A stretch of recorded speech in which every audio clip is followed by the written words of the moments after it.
this. Ladies and gentlemen, the one and only, thankful, Daniel Norton. You can clap. We're live. Thank you. Welcome to my show. So, welcome to OnSet. I am Daniel Norton. We are live here in beautiful New York City. We got Marissa over here in a vintage gown. Seth over here on the Mighty Mix. And the audience here is all fired up because last night we had a critique here in New York, and Seth only made 3 people cry, which is pretty good, pretty good. So if you are somewhat local to New York and you don't come into the store, it's fun here, right? It's nice to be here, right? Yeah. All right, so we're going to take some pictures, talk a little bit, and somehow they keep bringing me back. I don't know what to say. All right, here we go. We're trying to run out your contract, Dan. Yeah, right. It's a union job. I got to. All right, so what are we doing today? Modifiers. Today we're going to talk about light modifiers. You got me all riled up because I have a black and white cookie that I'm going to eat, and I can't have it now until the end of this. So just know that I'm doing this for you all. I want that cookie, but I'm going to do this for you first. If you want to let Dan eat his cookie in the chat, right? You gotta like. They let Daniel have his cookie in the chat, and we'll count the votes. All right. It's a black and white cookie. Seth was boasting about being from the land of black and white cookies, but somehow doesn't like them. It's weird. It's not that I don't like them. There's just, all right, there's a lot of black and white cookies, but there's so few really good black and white cookies. That's true. I think that's fair. No, I agree. Okay, good. Fair point. Anyways, we're going to talk about choosing a light modifier. So we're going to walk through different light modifiers that we use, talk about why you might use them. We'll mess around, take some shots, have some fun, and let's do it. Did I say that twice? I feel like I introed twice. All right, here we go. They're asking if that's your payment for the shoot, a black and white cookie. Yes, my payment for the shoot is a black and white cookie and coffee, of course. Hey, what's going on, Jose? Eat it. All right, well, there may be a moment where we eat a black and white cookie, and we'll let Marissa take over. But for now, we'll start here.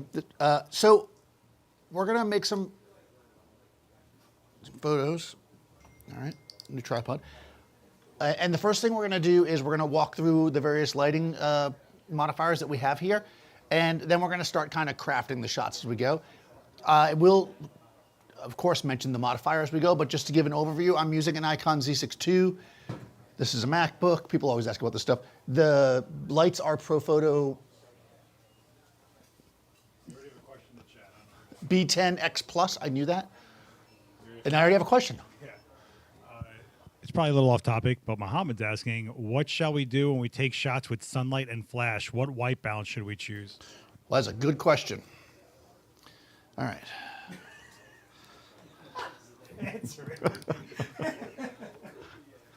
All right, so in theory,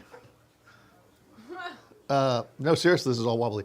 In theory, sunlight and flash should be the same. I know that your flash setting in your camera is not, but if you're mixing flash with sunlight, you want to set it to a daylight balance. That's what I would do. Although I would say that most of the time you should just leave your camera set on daylight unless you're specifically using tungsten or some other light, like an LED that you can control the color temperature. No, that's heated. The thing's wobbly. Yeah, it's wobbly there. Oh man, we're gonna have to tighten that. That's all right. It won't fall off. We can fix it after. It's a what do you call it? Allen's key. Yeah. All right. Good thing about nice professional gear is that when it starts to get wobbly like that, you can fix it. I said to people all the time when they would talk to me about lighting gear, like what's the difference between like high-end good stuff and the cheap stuff, right? And usually it's how long it's gonna last you and what it's gonna do. So like here we have this Manfrotto tripod, which is a pretty decent tripod, and we can repair the head. If this was some, I don't wanna name a brand because Adorama will start yelling at me, but if it was some cheap tripod, let's say a plastic tripod that you might buy for $10, you know you've seen those tripods, you're tempted. You can't fix those tripods. So Seth is gonna repair this. This was a bonus, by the way. And if we should put a little timer, what do you call that? A little hashtag or something inside the YouTube video. Then people searching for how to fix a tripod will find this video of all videos. Random views. Thank you. There you go. Seth fixed it. Everyone, clap, clap, clap, clap, clap. All right. All right. So, I don't need your pity clap. all right. All right. So here we go. I think I may have taken a picture. That's okay. All right. What are we doing? I have no idea. I'm turning my camera off and I'm going to turn it back on. So I'm sure I screwed everything up when I did that. Okay, so number one, we're using flash. So the very first thing we want to do is establish that we have, this is kind of look into that question, we're working with other light, right? We have these LEDs in here, we've got the store lights over there, we have the light of Marissa, but in the end, oh, very nice. In the end, we only want our flash to make a difference. So the very first thing we're going to do is we're going to establish that none of the light in the space is affecting our shot, and we're going to create effectively a black frame. And the way we do that is we set our camera at the fastest shutter speed within its normal range, set our ISO at the lowest ISO with the normal range, and then we're going to set our aperture based on the environment, right? You're out in the bright sun, you might have set it at f16 to get the light to be dimmed down, right? And that still won't make it dark. If you're in a completely black theater, you might be able to shoot at 2.8. It really depends. In here, somewhere around f8 works. f8 and B there. I'm going to start a trend of people saying that. That seems like a good, no. And when we shoot with no flash, you know, in theory, we should get a dark frame or a black frame. And we can see here, I'm in capture one. Somehow I'm not full screen, but we'll make it full screen. All right. And we have our frame here, and we can see that it's basically black. So that means that without any flash or any other light that we're adding, we have no exposure, right? This is exactly what it looks like when I go out and shoot street photography with the Leica. No? Okay. So we're gonna digging deep there. The final check here is I always drag it over until we start to get a little skin tone. That's gonna tell us how much room we have to move. A little over 2 stops, that's plenty. Basically, we're establishing our shadows, what is black in our image, right? Oh, this is a long cord. Okay, so now we've done that. Let's walk our way through modifiers.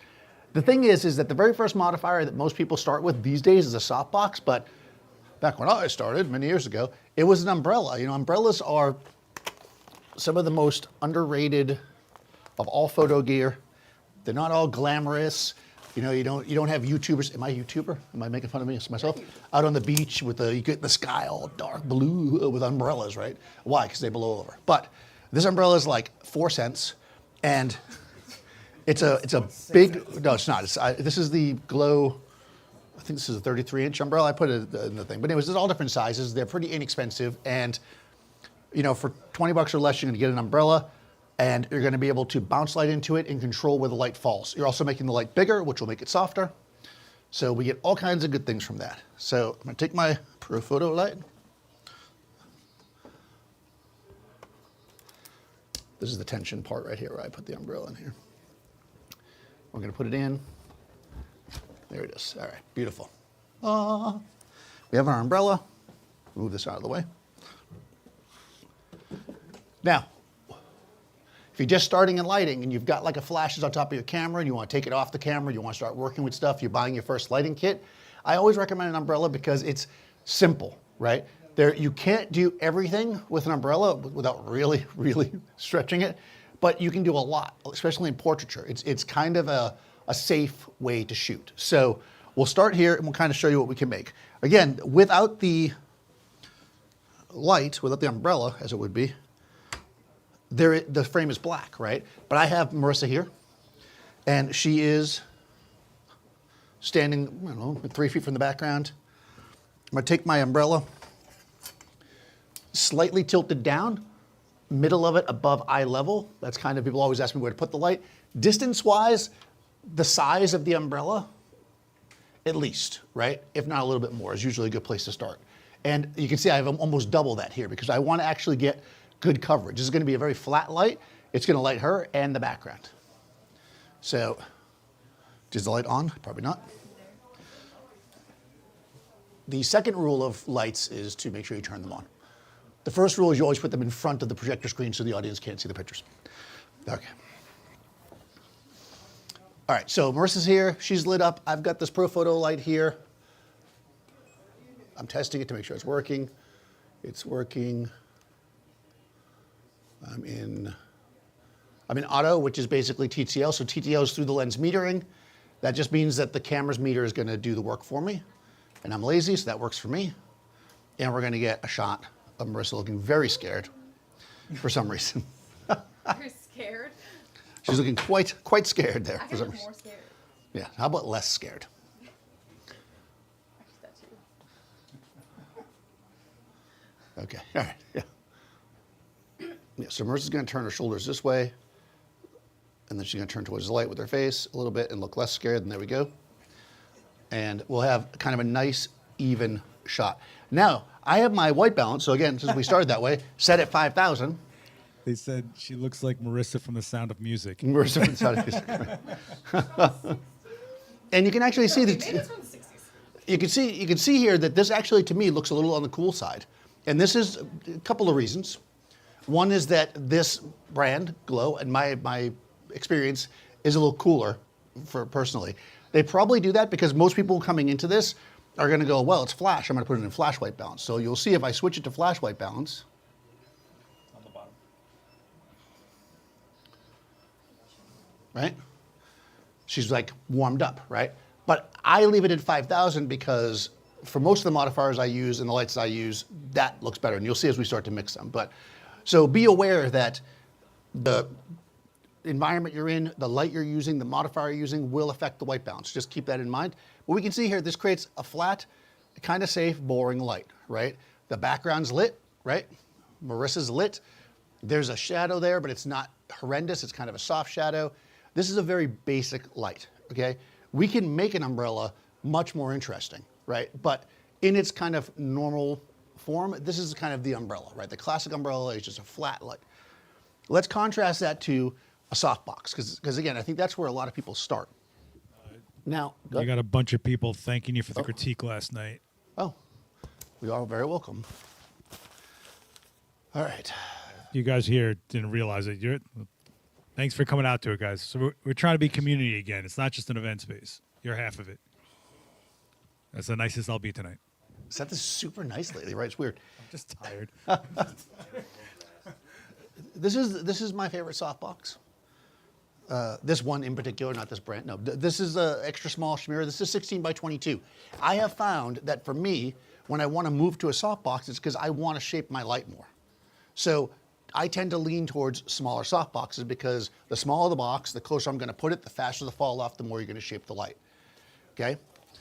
Assuming you want soft light, which is, you know, you're using a softbox, so typically you probably do. Now, you might notice that I put it the wrong way, and that's because we're using a C-stand here, and hopefully the sandbag police won't get me. And you always want to put the weight over this leg, and in the case of the umbrella, that was the weight. In the case of the softbox is the weight, so we're just going to turn our light. Okay.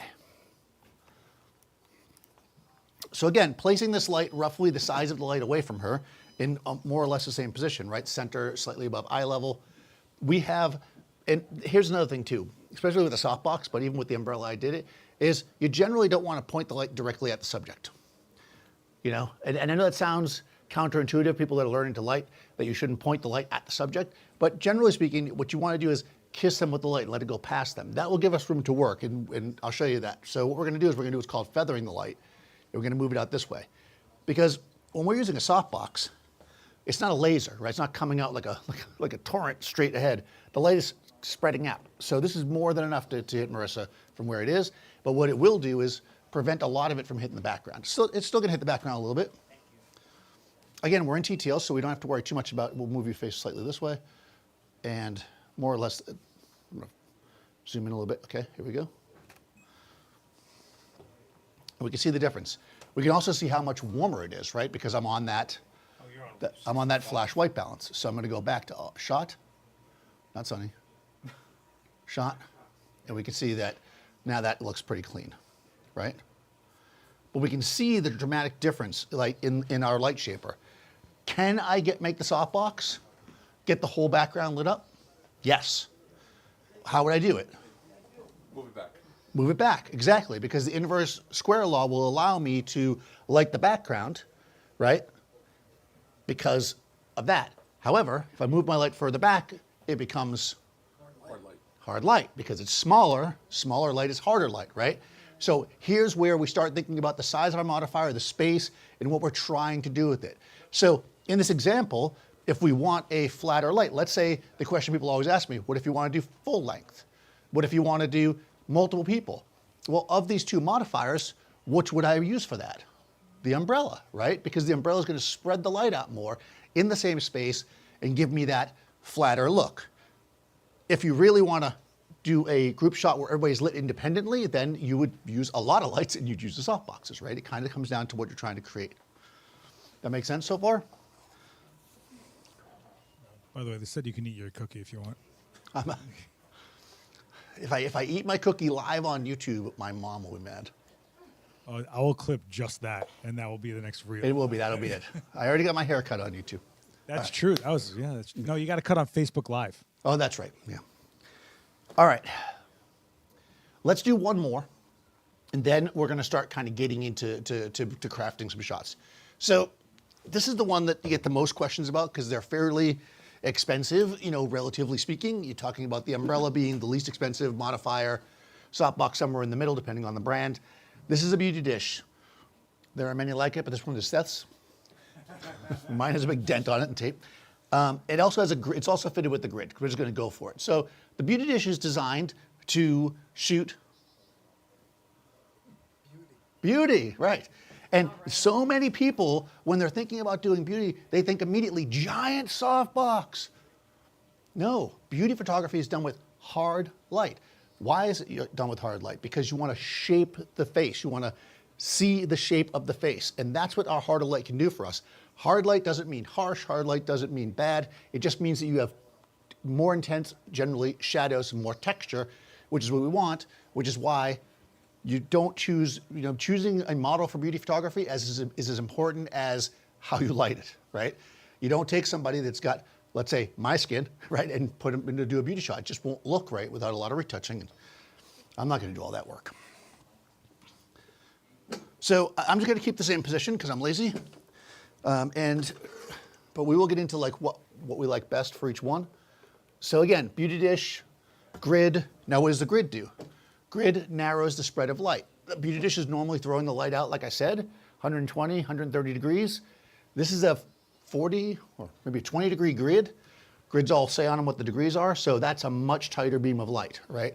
The grid's going to allow us to really get the light exactly where we want it and not where we don't. So we want to really aim the beauty dish. Otherwise we will light her shoulder and not her face. Okay. So here's the beauty dish. Bring your shoulders a little bit more towards me. There we go. Put your face. There we go. Good. Just trying to match the other shots. Oh. I think this light went off. Yes, it did. Wrong light, Dan. The most important thing about lights is to turn them on. See, I said it was the second most important thing, but clearly. Another way you can modify lights is to turn them on. I'm going to turn this one off. I can do it remotely because, you know, I got that kind of power. This is in my B group. Also, you know, this is a little showmanship for you here. I didn't want to like give it to you right away. A little shot in between. We do have to fill an hour. Yeah, this is an hour long. We got to, you know. Okay. There we go. Okay. Oh. All right, so we can see the light's punchy, right? It's hitting her. It's ripping past her. And now we have, you know, and also just notice, not this one, like how the light plays in the background, right? Here it's flat. Here we've got like a little bit of kind of light on the background that spreads out. Here it's ripping past her. Like where the edge of that grid is, it goes black, right? This is basically black over here. And then it goes to the light that's behind her, okay? So with the beauty dish, we can, with the grid especially, we can really control where our light falls. This is going to give us a punchy light. It's going to give us a lot more control if we want that type of thing.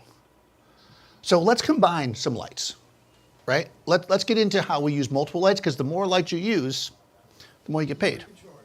That's right. Do you want to do one just bare head just for I'm just going to do a bare head because, you know, I just came up with that idea. Bare head? See, it's bad to set down as a microphone because I can't just steal all the ideas that he says. All right. I'm just trying to get my money out of you, you know? Yes, okay. So Dance. here we go. This is a bare flash head, okay?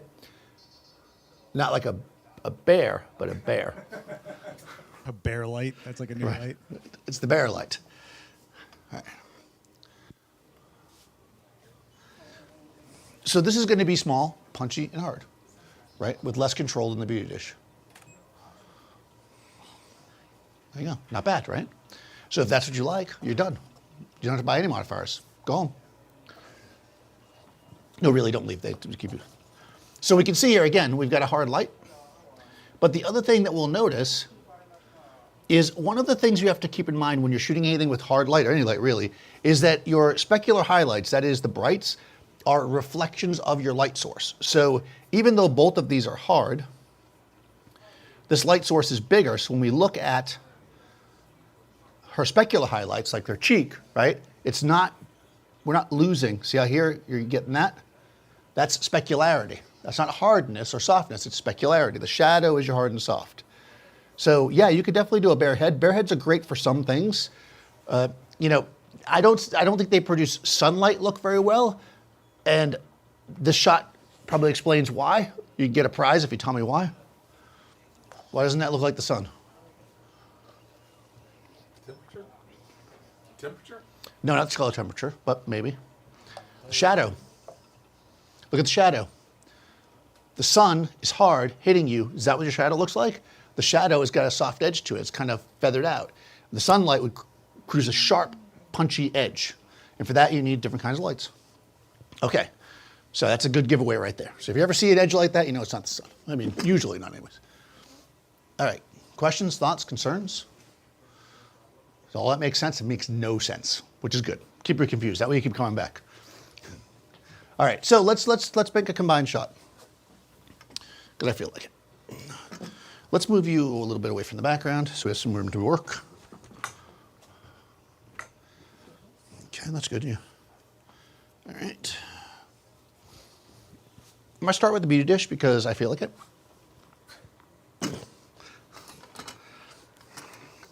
No, I'm starting with the beauty dish because if you're going to work with multiple light sources, you want to work with the most kind of controlled ones first so you can place them all because those are the ones you're going to be shaping with, right? I'm going to use the umbrella as fill, spoiler.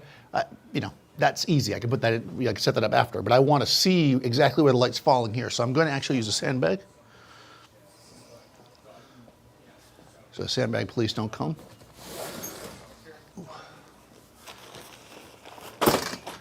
It's actually full of silver dollars.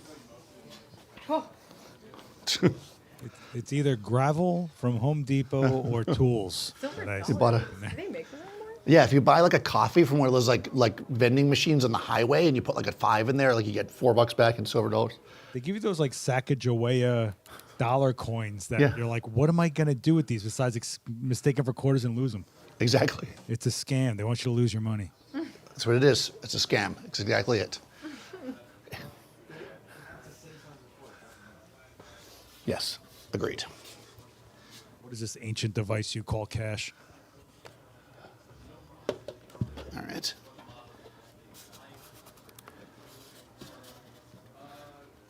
Okay, I'm going to get this here. Lens you're using? So I'm using the 24 to 120 Nikon f4 lens.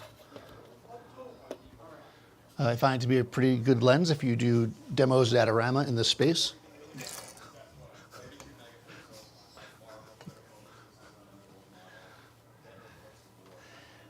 You know, there's lots of lenses you could use, obviously, but I found that a nice, simple zoom lens often does the job when you're doing a variety of different things like we are in these kind of demos. So this lens is very nice. Okay, so we've got the beauty dish set up. This is more of a butterfly type pattern, more centered on the face. This is typically how you're probably going to use a beauty dish. And the reason for that is because this is going to allow us to throw the light in the center of the face, really get the center of the face bright, let it fall off to shadow. That shapes the face nicely. That's kind of your classic beauty shot. And it's gridded. And it's gridded, of course, because, you know, more money. All right. Nobody needs to see that picture. That picture wasn't important. It's still thinking, I think. Did I lose it again? I'm so lost. There we go. Okay. All right. Marissa has done this before. And she knew exactly what to do, which is she raised her chin up slightly because generally if you want the light to be even on your face, whether it's the sun, a softbox, an umbrella, anything you're shooting somebody with or lighting somebody with, if their face is in line with the same angle of the light source, it'll be even light across the face. The steeper the angle this way or that, the more shadow you'll get, right? That's why when you look at beauty shots in a lot of these perfume ads and stuff, you're looking up their nose. We used to affectionately call that the up the nose shot when I used to shoot fashion. But that's why you're doing it, right? She could bring her chin down, like bring her chin down. This won't look too bad. It'll look fine. Trust me. She doesn't trust me. This isn't bad because of the angle of the light, but you can see how now we've got more shadow on the face, which is showing more texture, right? Oh, Look at that. Yeah, look at that. Look. No, the light's falling. Oh. Oh, I thought this you would were. be interesting lighting. This is good. That Scorsese light, yeah. Yeah. I got it. Wanna hold it? Yeah, we got it. I got it. Go spiel. Seth is going to put this on here tight because I don't put it on tight enough, clearly. But I put it on tight enough that it didn't fall on her head. So in the scheme of things, Improvement. we'll call that a partial success. And also the sandbag prevented it from falling over. So In Daniel's defense, arthritis is rough. Yeah, it's true. He tries to get that tight. And yeah, I find tightening the light down, it's just extra work. Overrated, exactly. All right, so anyways, you can see the difference in the texture in the skin, right? By having the face in a different angle. So generally speaking, that's going to be important when we're using a small light that's hard, that's making shape, right? Perfect. Thank you. Thanks, Seth. can't imagine how your beauty Seth Miranda. dents in. Well, go.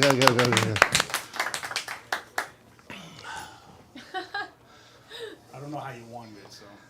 It's fun.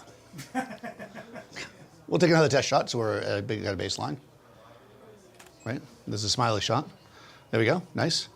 And there you go. Right? Nice and simple. Beauty dish. Used kind of in the way that you would use a beauty dish. Now, we do have some light on the background.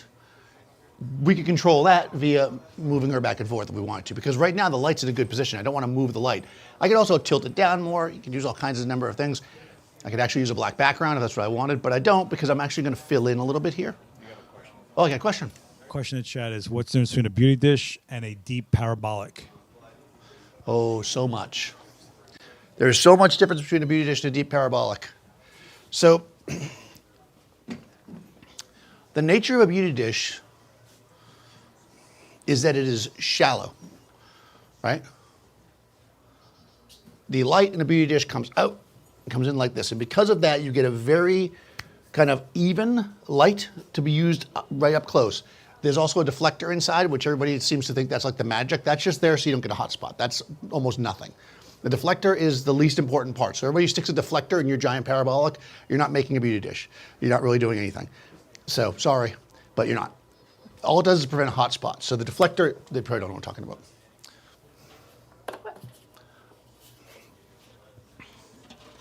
25-degree grid. There you go. Okay? This is to prevent a hot spot. You're only ever going to have a hot spot with a beauty dish when it's close, which is how you're supposed to use it, right? Because that's what it's made for. It's made for beauty, right? If you start backing this up, it just becomes a hard light that you might as well, whatever. So this deflector people think is like the main thing, but this is really just to prevent a hot spot. But you can see how shallow it is. Because the shallow pan, the light reflects around the sides of it and creates kind of a light that crisscrosses and goes almost straight forward. A parabolic, on the other hand, is a focused light. A true parabolic, anyways. It's a focused light that shoots the light evenly, but they're generally bigger and punchy in a different way. This is like even for close. Parabolic is better for distance, in my opinion. If you put a giant parabolic really close to somebody, you're not going to notice anything. It's just a big light. You want to back that up. Then it throws the light. That's what a parabolic is for. But I don't have a giant parabolic, so I can't show that. They were really trendy for a while. I guess people like them when they're outside. They're good because they throw a lot of light. I don't shoot outside a lot, so. It's also a way to get a large light that's still hard. So Right, it's a punchy. good way to get detail out of like fabrics and clothing. That's why you see it a lot on fashion. Yeah. Plus they're expensive when we like to show out. Yeah.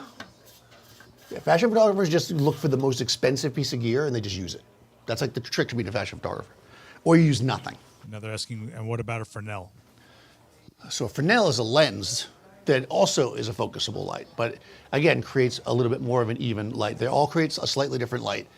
We had the Profoto Fresnel here 3 or 4 of these ago. Check that one out. Oh, the small. Yeah, we had the little Fresnel there. The whole thing with Fresnels is that, not to get into the history of light, but don't get me started. So in movie lights used to be in like pans, basically. Like that's basically how they would do it. The Fresnel allowed them to focus the light, but also make it even. That's how you get those beautiful portraits, right? So people will talk about Hollywood portraits. Those were done with Fresnel lights because they're hard and they're even. And that's because the concentric circles on the Fresnel lens, make it even. But also the Fresnel light also, because a true Fresnel has a certain lens in it that's slightly greenish, and that actually affected the light going through it, which was tungsten light, which was then being shot on black and white, and it actually made the skin tone like have richer blacks. That's the other thing about Fresnel. But nobody cares about that anymore because people care about having proper color. Okay. Whew, done. Yeah, see that? Follow my other YouTube channel. Daniel talks about glass. All right. Optics is fascinating, and like when you start really getting into lighting, it's fun to mess with stuff. Get some random light that you bought at IKEA and mess with it and see what it does, because that will help you understand like how light works. But also when you're in locations and you see stuff, you can be like, oh. Yeah, but also to go with the theme of what Dan's doing tonight, you have to start noticing the subtleties of the difference of the light. It's not going to be like, this is a dramatically different light than that light. It's subtle differences that add up to a different quality and look. And that's what you really need to pay attention to. Exactly. It's one of the things that's hard to show too in like a standard like 5-minute YouTube video where you're showing somebody how to light something. It's like negative fill. Yeah. I have seen so many things on negative fill. It's hard to really see it until you see it. It's subtle, and it's meant to be subtle. All right, so we're gonna use our umbrella as our fill light because it's bigger, right? So I can get it further away. It's also open, and I'm gonna stand in front of it because most of my fashion shooting was in the 90s and early 2000s, and we used to stand in front of our lights. Go back through all your vintage fashion magazines. I can't believe they're vintage now, and there's always a photographer standing there. So that's how we did our original selfies. All right. Okay, so through the magic of TTL, I'm just gonna let this go. Now it's probably not gonna be perfect because really I don't necessarily want my fill light to be equal to my key light. In this case, I don't want it to be flat, right? But I'm just gonna do it because I just wanna see what happens. Sometimes you just gotta try stuff. Sharky James is in the chat. Say what's up. Boom. Okay, actually that's not too bad. There you go. I'm just gonna leave it on TTL because it works perfect. No, but what happened here was, just so we can see, this is filled in, right? But we don't see, you can actually see in her eyes, as Seth was talking about last night. You see the beauty dish, you see the umbrella right there. The umbrella is filling in the shadow under her nose. Right? Yeah, I forgot to do just the fill light. That's a whole other routine there. But you can see what it did, right? Forget that now, and I'll just do the fill light by itself, as if I didn't. This is just fill light? Yeah, I'm gonna turn off the key light, and I'm gonna shoot this. Nope. Did I turn up the wrong one? I turned up the wrong one. All right. Okay, we'll try that again. We'll just delete that part. All right. In editing. You lost the tether? No, wait, don't touch anything. It's thinking. It's coming. It's coming. I'm looking at that circle on the left. There it is. And boom. Boom. All right, that's our fill light. Fantastic. I know you've shot pictures like that before. It's okay. You can be proud of it. The fill light needs to be where the key light's not, right? So by its nature, it's normally going to be fairly ugly, right? Because it's just kind of getting in there. You don't want it to compete with your key light. You don't want it to throw its own shadows. So basically, I know there's somebody looking at that right now going, oh, I love that. But that's also cool. You know how to do it now. Also, the beauty dish is blocking her face a little bit here, which is creating that kind of shadow on the wall, which is why the wall's not completely even. But you can see what's happening here. Then when we combine the lights, magically, pretend like you didn't see it earlier. What we get is effectively our nice shaping of the key light, our beauty dish, our fill with the umbrella, and as a bonus, we even get a little bit on the background, right? Now, again, if you didn't want the background to get some color on it, use a black background. Don't be afraid to use it. We just use this gray because Adorama gives me 1 roll of paper a year. Really, there's 7,000 rolls of paper in our studio, which we need to get rid of. But they're going on and on about how you can't get a bad picture of Marissa.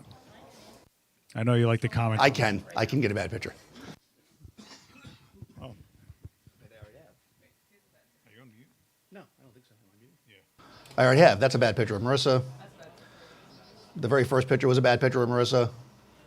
And honestly, if you're looking at this right now and you think that's a good picture because it's Marissa and you put that in your portfolio, come to our critique next time. That's a bad picture of Marissa. That's not the worst picture of her. There's a difference between being into your subject versus the photo. If you guys are fans of something, great. But that every time we see that comment, I got to tell you, we're both like, geez. Yeah, don't disregard what goes into making a good portrait.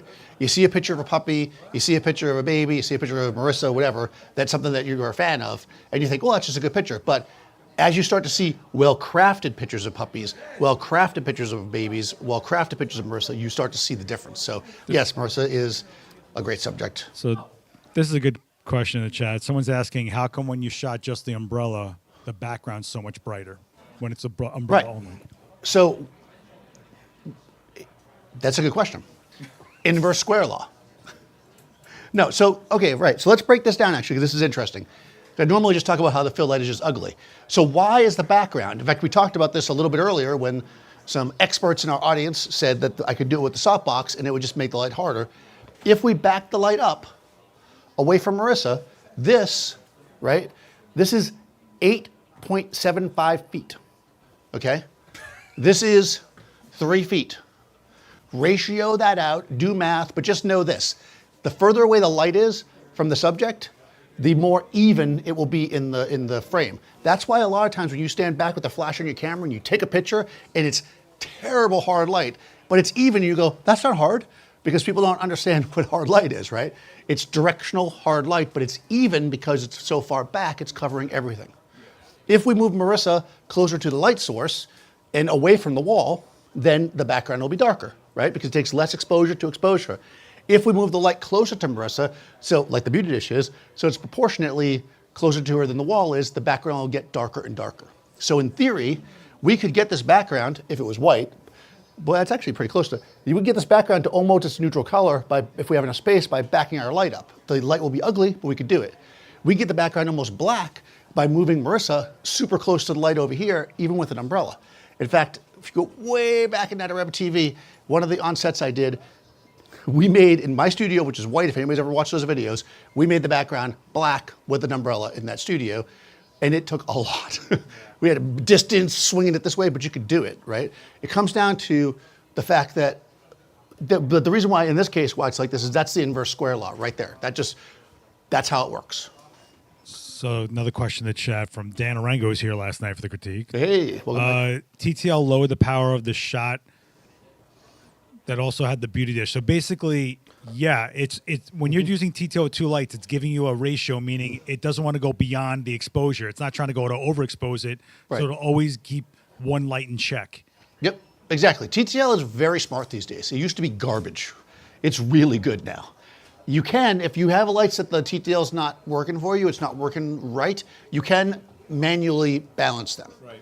And I'll just quickly, no, it's not really, that's that's beyond the scope of this, but I can show you how to do it. But really quick, this is the light that he did by itself, and it seemed brighter. If he put that power into a light that's a foot from her face rather than 8 feet from her face, of course it's going to blow out. So TTL is just doing its job to get the light that's going to be the dominant exposure to stay that, so then this gets dialed down so it's not overexposing. That's correct. But also keep in mind that your modifier eats light. So as it turns out, this light is at 6.4, and I believe so is that one. Yeah. But it's not apples to apples. This is in a beauty dish, that has a grid on it. The grid's eating a couple of stops of light. So really, this needs to be stronger. If I took the grid off or I just put the umbrella there, left the power the same, she'd be super overexposed. But it is stronger because it's that much closer. That's Right. the compensation. That's the compensation. That's why they're the same power. It's being eaten, but it's also closer. So there's all this that balances out. That's why when you're thinking about setting up ratios or anything else, you have to think about exposure at your subject, not power of your light. This number, meaningless. The numbers on the camera, meaningless really. What matters here is the ratio of light. The fact that if I took a meter out and metered it, then we would find that this light here is probably like a stop or so. I can do it. Look, a light meter. How convenient. Where'd that come from? Oh, amazing. What is that? right. The Sekonic 308? This is a That's Sekonic valuable 308 XU for all us US people. All right, let's see. It's in daylight mode. This is my very first light meter, not this one, because a makeup artist left it on the train in Miami. I know I tell that story every St. time. Tom is basically saying if you put the lights into manual and you were shut off the beauty dish, you would see the real amount of fill light, and that's correct. It would be an underexposed light because it's acting as your fill within the, but it's left in the power based on the key that would have been there. Got it. Right. Also keep in mind that when I did the TTL this time, I did them at the same time. Okay? So I didn't turn around and look when I shot that shot by itself. This light probably wasn't at 6.4 then. What I'm saying is if I turn the lights to manual right now, which I think I just did. Yep. I'm going to turn this one off. Okay, so now this is at 6.4. That's the exposure. And it's underexposed. Right. See? That's a better way to show it. There you go. Didn't have to use a light meter. So I know all you light meter people got excited. Sorry, Ab. But you know, but you can see that there's another bad picture of Marissa. I mean, that is some vampire. Look at that. You were about to be possessed. The dress, the look. Weirdly though, these are the pictures that she likes. So what can you say? So I guess no picture's a bad picture. So yeah, so you can see that that's what the fill light's doing. And if you were setting your fill light up, that's what you want to do, right? So I usually do it this way, and the one time I didn't do it, we get questions about it. All right, let me go back. They now believe in bad pictures of Marissa. There you go. Great. I actually like that shot. If we actually went for Do not get me wrong. I've taken a lot of bad pictures. Okay, so let's do this step by step. This is kind of a little out of the thing, but you know, I got time, Phil. If I was trying to expose this, this is what we're going to do. We're going to turn off the fill light. I'm back in TTL. I have the key light. And here, I'll even go up here and change the power. I know. They don't know that though. Thanks for, you know. No. So this light here is the only one light's going to fire, okay? So if we take this light and we take a shot in TTL, we'll say we like it. It's a little overexposed. If I look at the power, 6.4, okay? I turn this light off. And this went on. And I let this guy fire by itself in TTL. Okay, 8.8. So now if I switch to manual mode, 6.4, 8.8 stayed, right? Yeah. Okay, and then I take a shot. Here we go with both these lights.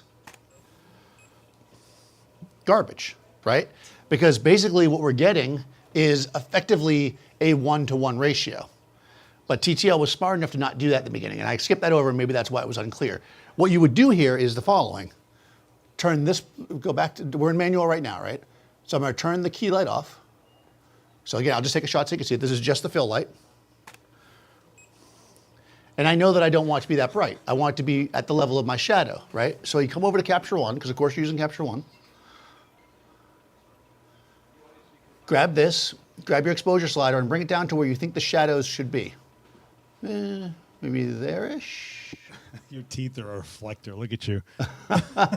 Yeah, so 2.5 stops, right? So I walk over to this light, and I turn it down. 2 stops, what was 6.8, and then half a stop, so 6.3, right? So now I'm at 6.3. This one's at, I think, 6.4. Well, if it doesn't stick, we'll look at it. Okay, this one's at 6.4. This one's at 6.3. Did it stick? It did. There we go. One eye? Wow. Fantastic. But we have our ratio, right? I think my key light's a little hot, as I said before, but you can see that the ratio is now what we wanted again. That's just how you would walk it through. I know I just did it quick, but I know I kind of skipped over it, and maybe that's confusing people who maybe haven't seen me do that 1,000 times. So, back to this.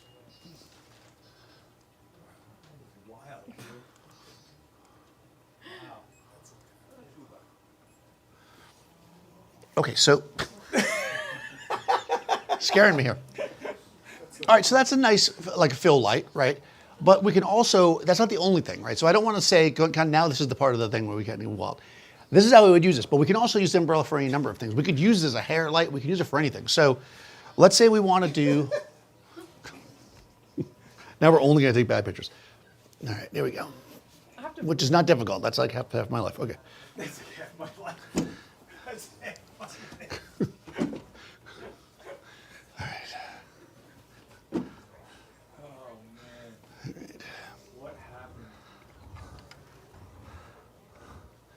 Alrighty. All right, so I've got this light here now in the umbrella, right? That's really creeping past. We don't have a reflector, right? What do you want? So if you want to make sure nothing falls out of your umbrella, that's pretty good. No, they used to make these little tiny umbrella reflectors. All right. So we're going to use the umbrella now as like a hair / separation light. I got the monolight on just so I could see it.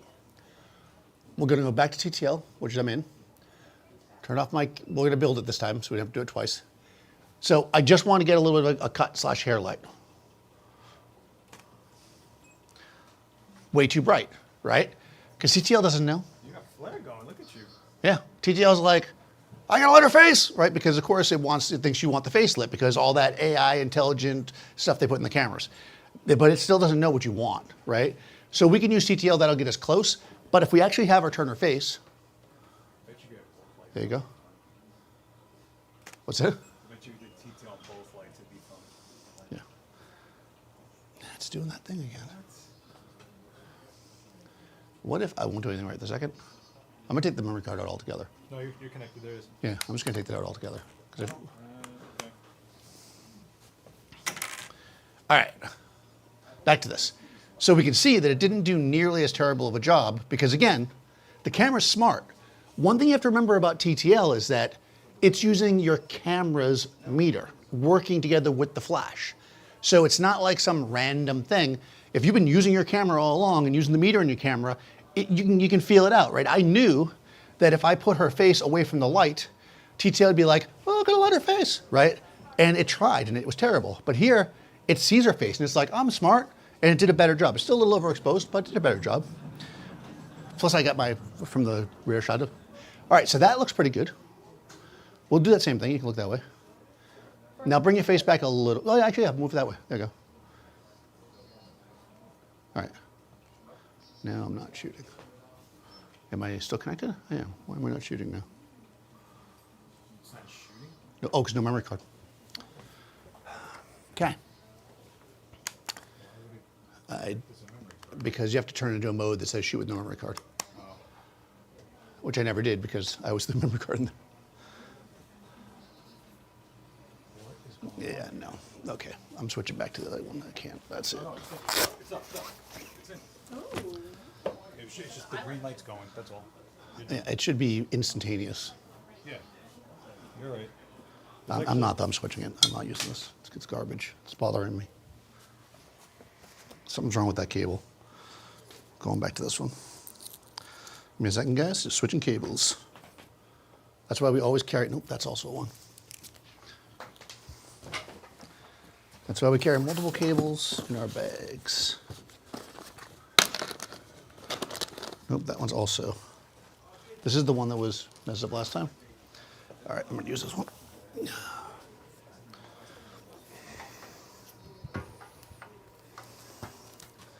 Switching cables. TTL always does pre-flash because that's how it measures. It's putting out Yeah. a predetermined same amount of light. That's how it knows if I'm putting out this much light in this situation, I know I need this much power to read in the camera. So, right, it's microseconds, but what you're basically seeing is the flash is always putting out the same amount of light for TTL. So that's how it knows how much it's not registering or over registering based on what your camera's set at. So if I'm at 2.8, let's say, it's letting in more of that same amount of light it's putting out, it knows to dial it down. If I'm closed down, it's not seeing as much of that same pre-measured light, it starts cranking the power up.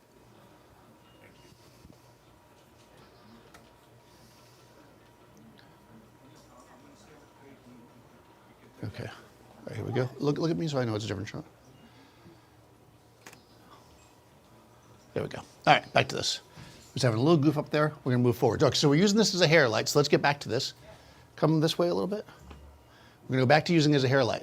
So now what we want to do is we want to get our key light back going. And we're going to use the beauty dish because it's here. Actually, let's switch. Yeah, you can have. We're going to do a bit of a profile. We're not going to use the beauty dish, even though I just said it. Whoop. I lied. Okay. I'm going to go back to my softbox. This is going to spread the light up a little bit more, so it won't be overall as harsh as far as like how quickly it drops off to the background, because I don't have a grid on it. I mean, I could take the grid off the beauty dish as well, but the beauty dish by its nature is going to be a little more punchy because it's silver inside with no diffusion. Okay, so actually I'm gonna have you work this way slightly, just with your face. Whoop, there we go. Can I still step to the side? No, you're good there. All right, so I've got this light here. It's gonna rake across the front of her and create kind of a...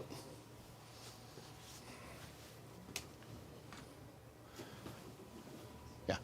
So it might be hard for you to see, but basically this light is kind of over in front of her here. I want it to kind of go past her a bit. So we're gonna start over, killing that background light.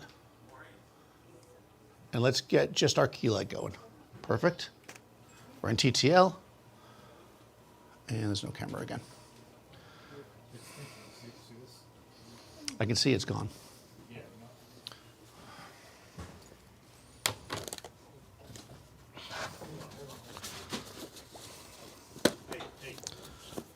Yeah, perfect. There we go.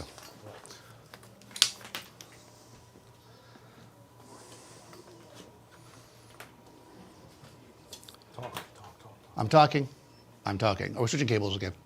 We will find one that works. Actually, this is very colorful, which probably prevented me from stepping on it.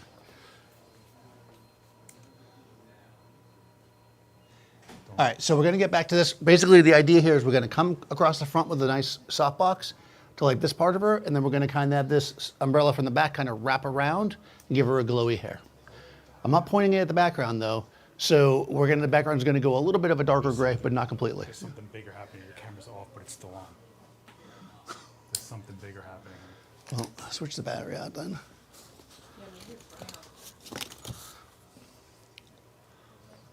Just keep going.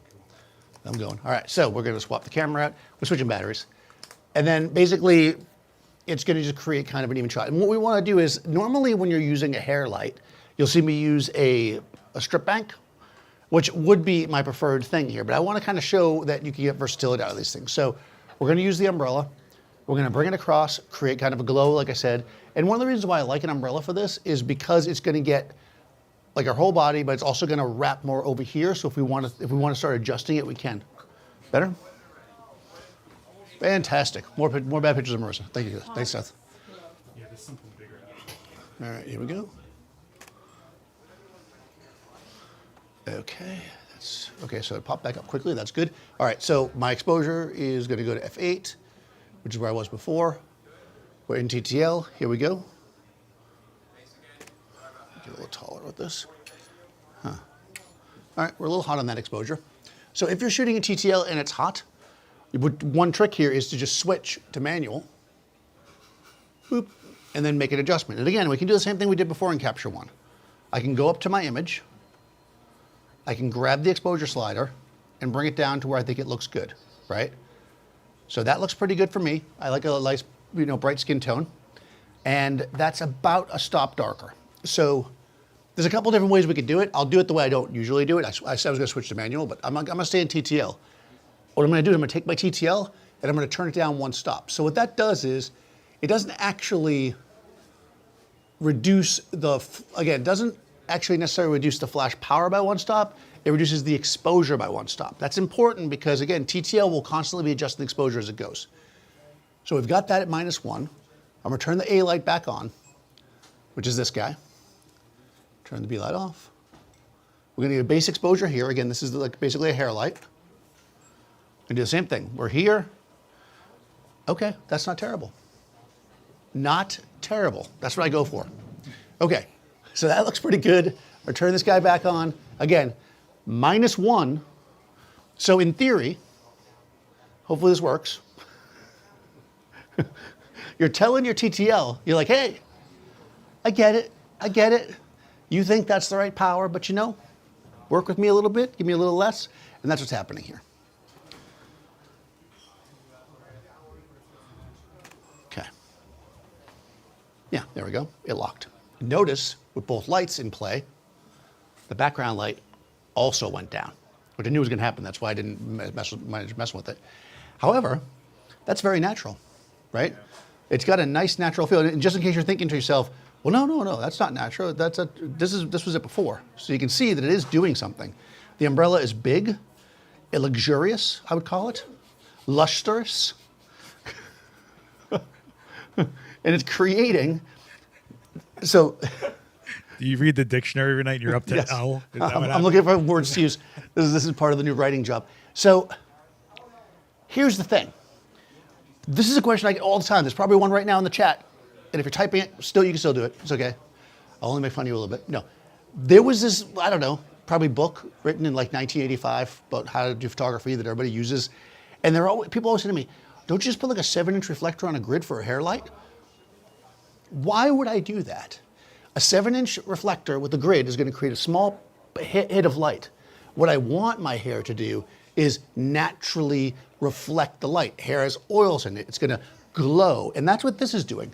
Big and open, not small and tiny for a hair light. Big and open. So an umbrella is a good choice here. And we can see we have a gradient background, no extra charge, and some nice light on MRSA. So all in all, not terrible, right? If we wanted this brighter though, I could do that. What do you want, like 1/10 brighter? I think it needs one crossed eyeball. Okay. All right, here we go. I made it 2/10 brighter, and there we go. All right, I do need a thumbnail for next time, so let's get a. Okay. It's all about the thumbnail for the next one. Oh, no hands though. Sorry, I was adjusting. Oh my God. Turn your shoulder this way slightly. Okay. No. Just stay where you were. Oh my God. Go. And then just shoulders this way slightly. There we go. I want to see that luxurious dress. It's exquisite. It's exquisite. Okay. That's like a sitcom cover. Stop. Cut out. Okay. Why are you looking at that? What was it? You didn't turn your shoulder. There it is. Perfect. And looking off this way with your face. Ignoring all craziness. In the moment. That's your serious face, really? That's not a serious face. In no way is that a serious face at all. This is the thumbnail you guys get. This is what happens. All right, I can do it this time. I'm ready. All right. Okay. Oh man. You're almost there. You're almost there. Now we can't get a good picture of Marissa. See, we started? All right, here we go. All right. What's the scene? The scene is, this is the thumbnail. Okay. You're looking off longingly. There you go. There you go. There you go. Good face. I didn't bother you to turn the shoulders even though I wanted it because I knew it would distract you. And no Somehow you can't have good shoulders and good face. All right, got it. All right. Oh, there we go. Good shoulders and good face. So face. Medium. More? No, More bring the shoulder up. Bring it. No, yep, yeah, there you go. Like this? No, just a little bit. Just stand sideways, Okay. and then just go like this. There you go. But in a more natural way. There you go. Good. Okay, perfect. There we go. See, that's how you get good shoulders, by the way. See that? All right, I'm pretty good. See how I did that? That's my posing class. You don't need to buy all those videos on posing and stuff. That's how you do it. All right, beautiful hair light with an umbrella. You can pick these umbrellas up on that wall over there. There's a question. Question. Last question is, which light modifier for multiple people? So if you go back to the first 5 minutes, no, I did actually address this. For multiple people, you want something that spreads the light out more, but still stays relatively soft. And you can get spread out light, as I mentioned, with a camera on your flash, just by backing up. That's not gonna be flattering. Bigger and spreads the light out more would be an umbrella, right? I would not shoot a group shot with this softbox unless I was desperate. In fact, if I had to shoot a group shot and I only had this softbox and the bare head, I'd use the bare head. Because this is only compressing the light, making it no use because I'm gonna have to back it up so far that I'm not getting anything from it anyways. At a certain point, I used to see these people, sorry, wedding photographers, they would buy all these different modifiers that looked all softboxes and funky things on top of their flash, and it makes it like they all made it just this big. Doesn't matter the different shapes and sizes, and they all made them that big, and then they stood as far back as I am from you. It all does the same thing. It doesn't matter. It matters when you get close, take it off your camera, get in there. That's when that stuff matters. So for a group shot, big and open is going to be the best bet unless you want to do something very, very precise with multiple lights. If you're looking for a single or two light, best way to shoot a group, 2 umbrellas, just like that. Simple, easy, done.